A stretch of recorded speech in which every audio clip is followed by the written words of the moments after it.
অভিশ্রবণের রিডিংটা পড়ছো আগে? অভিশ্রবণ মানে কি বুঝলা? এখন নিজে একটু বলো তো যে কি বুঝলা, কি রিডিংটা পড়িয়া। অভিশ্রবণ হয়েছে যে এই পর্দার মতন কোন একটা জিনিস।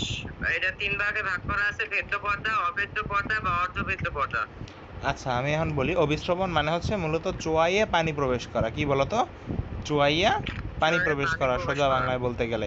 এখন এই চোয়াইয়া পানি প্রবেশ করা তিনভাবে করতে পারে।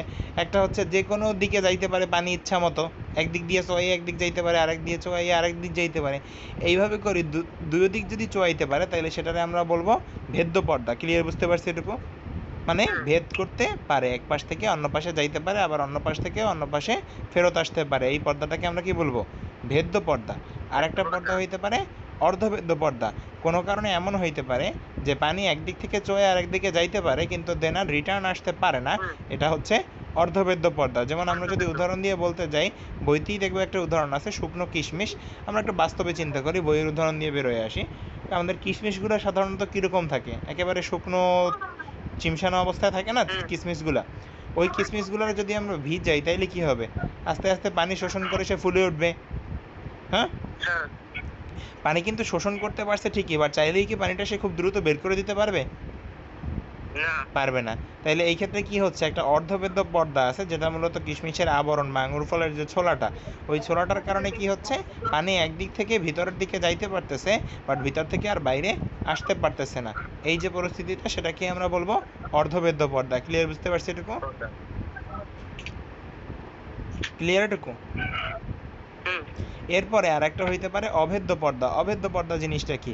যেমন আমরা যদি আমাদের একটা পলিথিনের কথা বলি, পলিথিনের মধ্যে যদি পানি নিয়ে আমরা হাঁটা দিই, পলিথিন ছিঁড়ে না গেলে এমনি কি পানি বের হয়ে যায় পলিথিনের মধ্যে থেকে? একটু যায় না। তাইলে এরকম যে যার মধ্যে থেকে, যে পর্দার মধ্যে থেকে পানি চলাচল করতে পারে না, ওই জিনিসটাই হচ্ছে অভেদ্য পর্দা।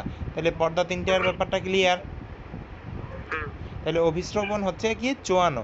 এখন খেয়াল করো, চোয়াইতে পারে কোন কোন ক্ষেত্রে? দুইটা ক্ষেত্রে, ভেদ্য পর্দার ক্ষেত্রে আর অর্ধভেদ্য পর্দার ক্ষেত্রে। অভেদ্য ক্ষেত্রে তো চোয়ানোর কোনো উপায় নাই। তাইলে এই ক্ষেত্রে সাধারণত কী রকম হয়? পানি বেশি ঘনত্বের স্থান থেকে কম ঘনত্বের স্থানের দিকে যায়। অর্থাৎ যেই জায়গাটার মধ্যে কোনো কিছু পানির অভাব আছে, পানির ঘনত্ব কম আছে, ওই জায়গার মধ্যে পানিটা আস্তে আস্তে যায়। যেমন শুকনো কিশমিশের কথা যদি আমরা চিন্তা করি, শুকনো কিশমিশের ক্ষেত্রে কি হয়? তার মধ্যে পানি কম আছে, চিনির ঘনত্ব বেশি আছে। এই বেশি ঘনত্বের চিনির দিকে পানি যায় কোন জায়গা থেকে? যেখানে পানির ঘনত্ব কম আছে, সেই জায়গা থেকে আস্তে আস্তে বেশি ঘনত্বের চিনির দিকে যায়।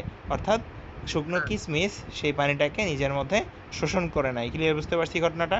এভাবে করে যদি পানি হালকা দ্রবণ থেকে ঘন দ্রবণের দিকে যায়, এই যে প্রসেসটা, সেটাকে আমরা কি বলবো?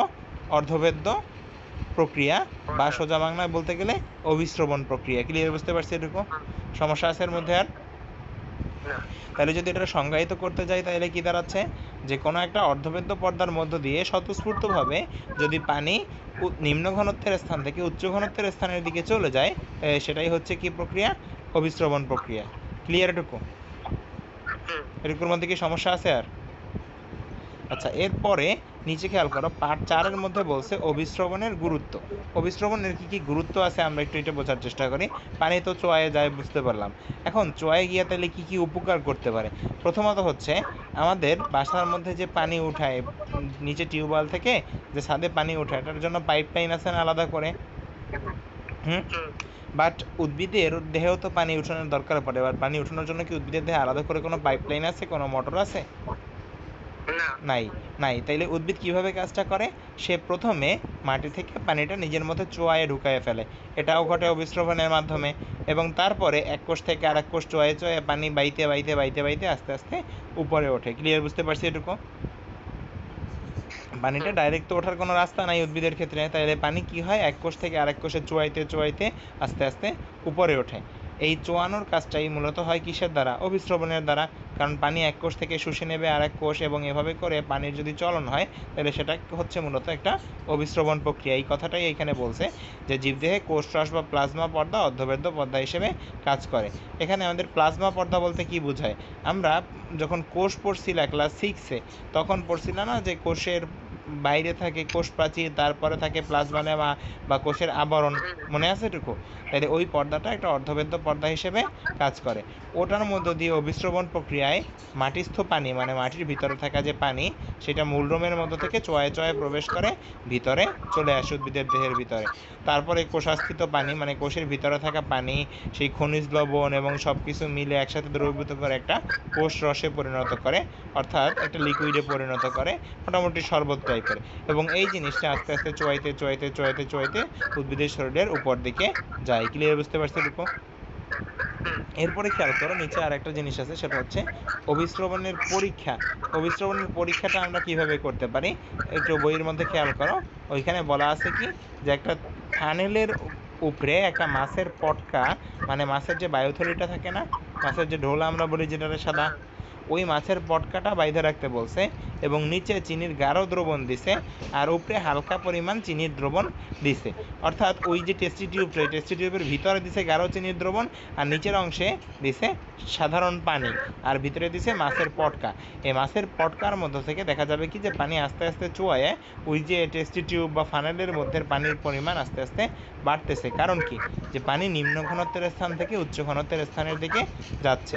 তাহলে এক্ষেত্রে আমরা কি সুবিধা পাইলাম যে শোষণ হইতেছে, পানির যে শোষণ হচ্ছে, যে অভিস্রবণ হচ্ছে, এইটার ধারণাটা আমরা পাইলাম। অর্থাৎ উচ্চ ঘনত্বের থেকে যে নিম্ন ঘনত্বের দিকে যাচ্ছে সেই ব্যাপারটার ধারণাটা আমরা পাইলাম। ক্লিয়ার বুঝতে পারছি এটুকু?